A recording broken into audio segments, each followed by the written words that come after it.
नमस्कार दोस्तों, स्वागत है आपका सरकारी नौकरी अलर्ट चैनल पर। आईआईटी कानपुर में वैकेंसी आई है दोस्तों, जिसमें ग्रुप ए बी सी तीनों जो ग्रुप हैं इनकी आपको वैकेंसियां मिल जाएंगी। इसकी योग्यता, सिलेबस और टोटल जो पोस्ट है 85 पोस्ट है दोस्तों। कुछ ज़्यादा पोस्ट तो नहीं है, लेकिन जो पोस्ट हैं काफ़ी इंटरेस्टिंग है, तो इनके बारे में देखेंगे सभी जानकारी यहाँ पर।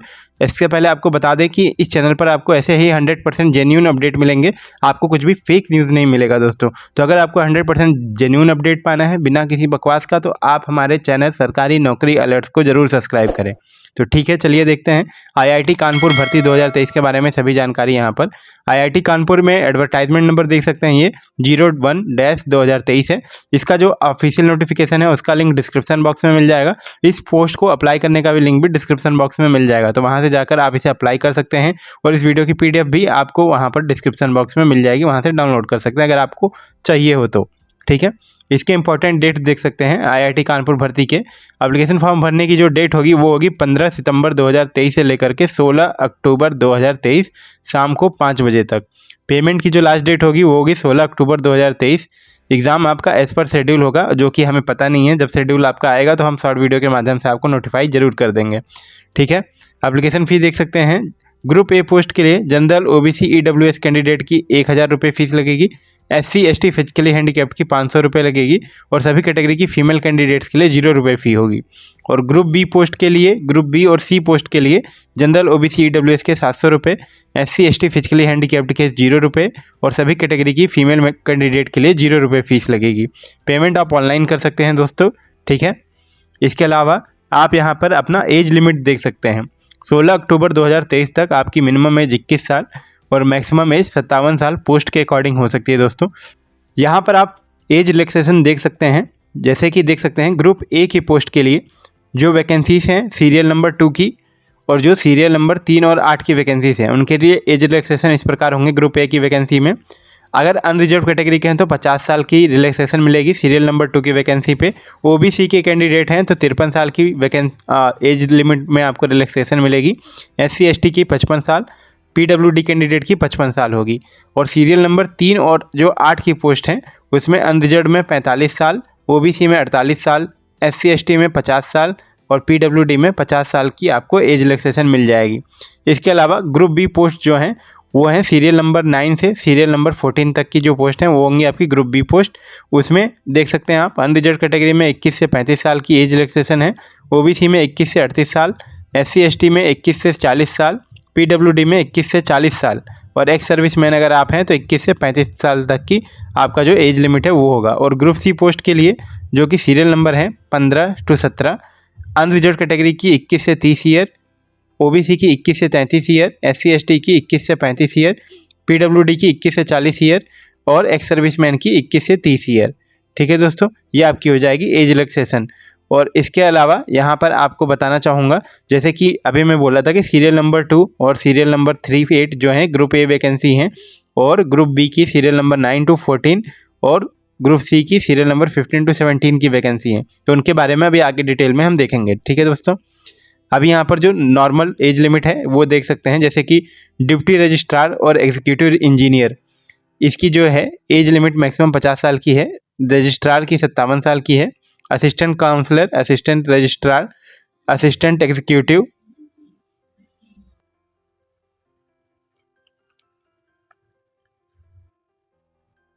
Assistant counsellor, assistant registrar, assistant executive, engineer electrical, hall management officer, medical officer और सेफ्टी ऑफिसर की 45 ईयर्स एज लिमिट है। Junior technical superintendent, junior engineer civil, junior technician superintendent translation, junior safety officer, junior superintendent and senior library information assistant की 35 साल की relaxation मिलेगी। Junior assistant, junior technician and junior assistant library की 30 साल की relaxation आपको मिल जाएगी। अब यहाँ पर पोस्ट वाइज देख लेते हैं कि एलिजिबिलिटी डिटेल्स क्या होगी, आपकी एजुकेशनल एलिजिबिलिटी डिटेल्स। जैसे कि देख सकते हैं जूनियर असिस्टेंट की 5 पोस्ट हैं, जिसके लिए जो एलिजिबिलिटी है वो इस प्रकार है कि बैचलर डिग्री होनी चाहिए किसी भी स्ट्रीम में। ठीक है, और एज लिमिट है 21 से 30 साल। जूनियर असिस्टेंट लाइब्रेरी की 5 वैकेंसी है, बैचलर डिग्री होनी चाहिए किसी भी स्ट्रीम में और 21 से 30 साल आपकी एज लिमिट होनी चाहिए। जूनियर टेक्नीशियन की 18 वैकेंसी है दोस्तों, जिसमें बैचलर डिग्री होनी चाहिए इन इंजीनियरिंग इन रिलेटेड ट्रेड और डिप्लोमा इन रिलेटेड ट्रेड। ठीक है, विद 3 ईयर एक्सपीरियंस आपका होना चाहिए जूनियर टेक्नीशियन का। पेपर कोड इसका देख सकते हैं CCSGME MS PH, ठीक है।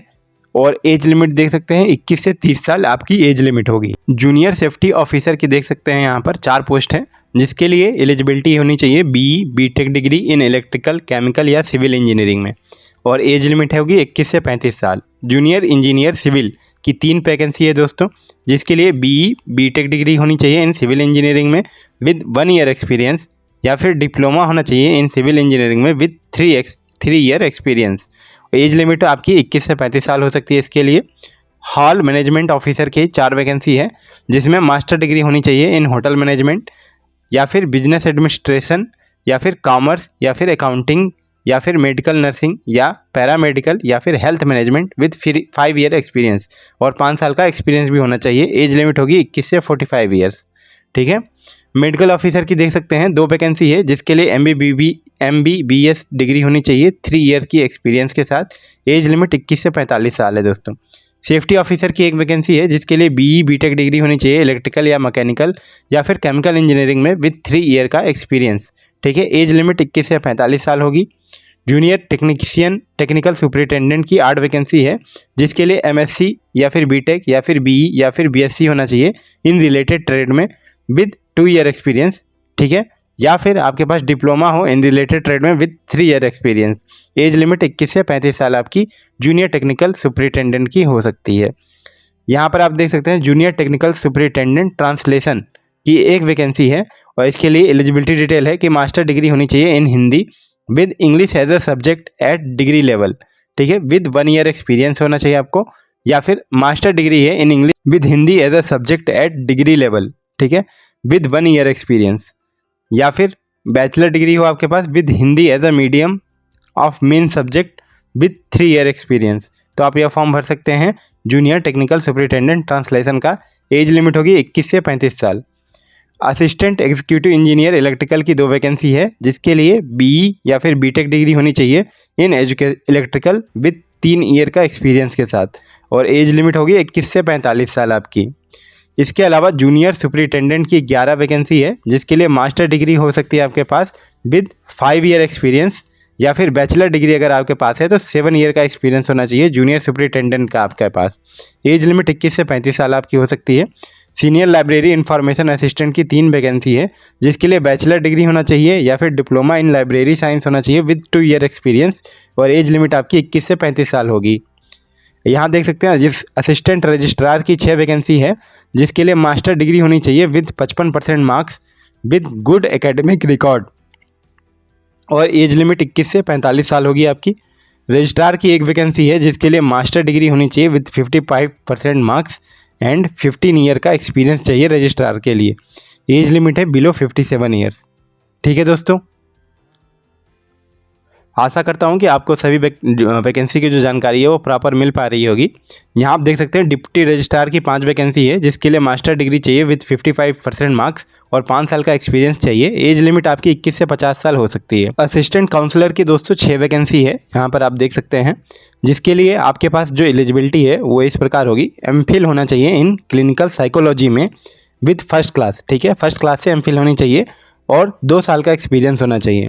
या फिर MA हो इन क्लिनिकल साइकोलॉजी, या फिर MSc हो क्लिनिकल साइकोलॉजी में, या फिर एबनॉर्मल साइकोलॉजी में आपके पास MSc हो as one of the subject with first class pass होने चाहिए, और 5 ईयर का एक्सपीरियंस होना चाहिए।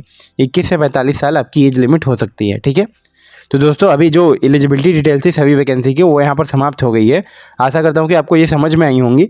और हाँ, इसके लिए आप डिटेल में जानना चाहते हैं कि एक्सपीरियंस किस प्रकार का होना चाहिए, कहाँ का एक्सपीरियंस होना चाहिए, सरकारी या प्राइवेट कहाँ का होना चाहिए, तो इसके लिए आप ऑफिशियल नोटिफिकेशन डाउनलोड कर सकते हैं। उसका लिंक जैसे कि पहले बताया था मैंने, डिस्क्रिप्शन बॉक्स में लिंक मिल जाएगा आपको। यहाँ पर आप मोड ऑफ अपॉइंटमेंट देख सकते हैं। देखिए यहाँ पर आपकी 2 प्रकार की वैकेंसी होगी। देखिए सीरियल नंबर 1 की जो वैकेंसी है वो डिप्यूटेशन बेसिस पे होगी, यानी कि 5 साल के कॉन्ट्रैक्ट बेसिस पे होगी, और कॉन्ट्रैक्ट जो है रिन्यू या फिर म्यूचुअली एग्रीड टर्म्स पे रिन्यू किया जा सकता है, ठीक है। और सीरियल नंबर 2 से 17 तक की जो वैकेंसी होगी वो रेगुलर बेसिस पे होगी। 1 ईयर का उसमें प्रोबेशन पीरियड होगा, जैसे कि आमतौर पर सभी नौकरियों में होता है, और वो रेगुलर यानी कि परमानेंट वैकेंसी से होंगी, ठीक है दोस्तों, यहाँ पर आप वीडियो पॉज करके आराम से देख सकते हैं। यहाँ पर जो कैटेगरी वाइज वैकेंसी की डिटेल है वो हमने लगाई है। जैसे कि यहाँ पर आप देख सकते हैं रजिस्ट्रार की जो वैकेंसी है उसमें सिर्फ एक पोस्ट है, ठीक है, जो कि लेवल 14 की पोस्ट है। और जो आपकी सैलरी होगी वो आपका जो पेमेंट होगा उसका 1,44,200 रुपये से लेके 2,18,200 रुपये तक का होगा, ठीक है। 7 CPC के अंतर्गत ये आएंगे। इसके अलावा डिप्टी रजिस्ट्रार का आप देख सकते हैं, एक वैकेंसी ST की, एक वैकेंसी OBC की है और 2 वैकेंसी अनरिजर्व्ड की है। टोटल आपकी 5 वैकेंसी हो जाएगी दोस्तों। और इसमें आप देख सकते हैं ये लेवल 12 का आपकी वैकेंसी हो गई और 78,800 से लेकर 2,92,000 रुपये तक आपका ये पेमेंट होगा इसका। इसके अलावा सीरियल नंबर 3 से लेकर 8 तक की जितनी भी वैकेंसीज हैं ये लेवल 10 की वैकेंसीज होंगी। और इसका जो सैलरी होगा आपका 56,100 रुपये से लेकर के 1,77,500 रुपये आपका पेमेंट इसका जाएगा। इन सब वैकेंसीज में आपकी assistant counsellor, assistant registrar, assistant executive engineer, hall management officer, medical officer, safety officer की वैकेंसीज आ जाएंगी। यहाँ पर आप कैटेगरी चेक कर सकते हैं कि किस कैटेगरी में कितनी वैकेंसी है, ठीक है। ये भी सो जितनी वैकेंसी यहाँ पर आपको दिख रही हैं 9 से लेकर के 14 तक लेवल 6 की वैकेंसी होंगी। 35,400 से 1,12,400 रुपये आपका पेमेंट जाएगा, 7 CPC के अंतर्गत आएगा। तो यहाँ पर वीडियो पॉज करके आराम से आप देख सकते हैं कि कितनी वैकेंसी है किस कैटेगरी में, ठीक है। इसके अलावा यहाँ देख सकते हैं आप जो सीरियल नंबर ये 15 से लेकर के 17 तक की वैकेंसी है दोस्तों। इसमें आप देख सकते हैं ये लेवल 3 की वैकेंसी होगी। 21,700 रुपये से लेकर के 69,100 रुपीज़ तक आपका जो है पे लेवल जाएगा, यानी पेमेंट जाएगा 7 CPC के अंतर्गत। टोटल आपकी 85 वैकेंसी हो जाएगी दोस्तों, ठीक है। यहाँ पर जो ज़रूरी जानकारी है वो आप वीडियो पॉज करके देख सकते हैं, कैटेगरी वाइज कितनी जो वैकेंसी खाली है मेन तौर पर इसमें यही दिखाया गया है, ठीक है। अभी जो IIT कानपुर का सिलेक्शन प्रोसेस है ये आपको बता देते हैं। आपका रिटन टेस्ट होगा, इंटरव्यू होगा, डॉक्यूमेंट वेरिफिकेशन होगा, मेडिकल एग्जामिनेशन होगा, तब जाकर आपकी भर्ती इसमें हो पाएगी दोस्तों, ठीक है। अभी यहाँ पर इसका जो सिलेबस है दोस्तों और जो भी इसका एग्ज़ाम पैटर्न है वो अभी इस साल का कोई भी नोटिफिकेशन में जानकारी नहीं आई है। ये जो जानकारी है ये sarkariresult.com से मैंने आपके लिए पिछले साल की निकाली हुई है। तो यहाँ पर मैं इसके बारे में बता देता हूँ। जैसे IIT कानपुर द्वारा जो ये वैकेंसी है वो निकाली गई है, इसका रिटन एग्ज़ाम होगा और एग्ज़ाम का लेवल आपका 12th और अंडर ग्रेजुएट या फिर पोस्ट ग्रेजुएट के लिए भी हो सकता है, पोस्ट ग्रेजुएट के इक्वल हो सकता है। जैसे ग्रेड A की जॉब जो है वो पोस्ट ग्रेजुएट के बराबर की होती है। और वस्तुनिष्ठ क्वेश्चन आपके पूछे जाएंगे पेपर में। पेपर का मीडियम हिंदी और इंग्लिश होगा। टोटल 100 क्वेश्चन होंगे और टोटल टाइम 120 मिनट मिलेगा आपको और टोटल अंक जो होगा वो 100 अंक होगा। सब्जेक्ट देख सकते हैं रीजनिंग, जो सिलेबस लगाया गया है या फिर एग्ज़ाम पैटर्न लगाया गया है दोस्तों, ये हमने IIT कानपुर का जो जूनियर असिस्टेंट का पेपर है सिर्फ उसी का लगाया है दोस्तों, ठीक है। और जो वैकेंसीज हैं उनके नोटिफिकेशन अगर आएगी तो हम आपको पोस्ट के माध्यम से बता देंगे यूट्यूब पर ही या फिर इंस्टाग्राम पर बता देंगे। आप इंस्टाग्राम पर हमें फॉलो कर सकते हैं सरकारी नौकरी अलर्ट सर्च करके, ठीक है। अभी यहाँ पर सब्जेक्ट देख सकते हैं रीजनिंग क्षमता, सामान्य जागरूकता, सामान्य योग्यता, कंप्यूटर योग्यता और अंग्रेजी आपके सब्जेक्ट पूछे जाएंगे। यहाँ पर आप देख सकते हैं जनरल अवेयरनेस 20 प्रश्न होंगे 20 नंबर के, इंग्लिश लैंग्वेज के 20 प्रश्न होंगे 20 नंबर के, रीजनिंग के 20 प्रश्न 20 नंबर के, जनरल एप्टीट्यूड के 20 प्रश्न 20 नंबर के और कंप्यूटर एप्टीट्यूड के 20 प्रश्न 20 नंबर के होंगे आपके, ठीक है। तो दोस्तों यहाँ पर इस पोस्ट से संबंधित अभी सभी डिटेल्स यहाँ पर हमने कंप्लीट कर ली है। आशा करता हूँ कि आपको वीडियो समझ में आया होगा और वीडियो पसंद आया होगा। तो आप ऐसे ही 100% जेन्युइन अपडेट पाने के लिए चैनल को सब्सक्राइब कर लें और ये जो बेल का आइकन दिख रहा होगा आपको इसको दबा दें। इंस्टाग्राम पर आप फॉलो कर सकते हैं मुझे @अंकित G 1432 मेरी इंस्टाग्राम ID है और